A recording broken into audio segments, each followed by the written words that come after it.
High, আমি দোয়েল। তো এটা আমাদের মেছেদার ইস্কন মন্দিরের রথে আমাদের নতুন সিএম শুভেন্দু অধিকারী মহাশয় এসেছিলেন।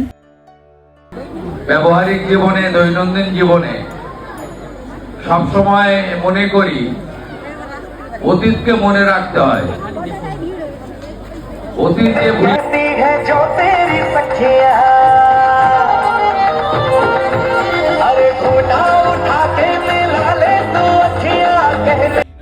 তারপরে এখানে খুব সুন্দর একটা শোভাযাত্রা হয়েছিল।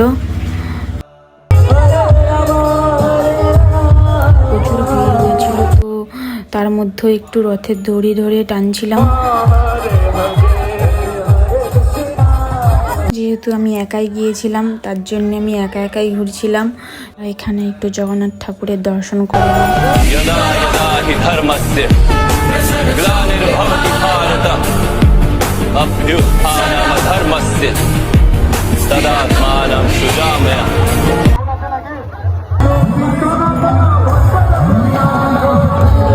মন্দিরটা তো খুব সুন্দরই লাগছিল। তারপরে ওখানে তো মন্দিরের ভেতরে রথ প্রবেশ করে গিয়েছিল। রথ ঢুকে যাওয়ার পরে বাড়ি চলে এসেছিলাম। তো দেখা হচ্ছে আবার নেক্সট ব্লগে।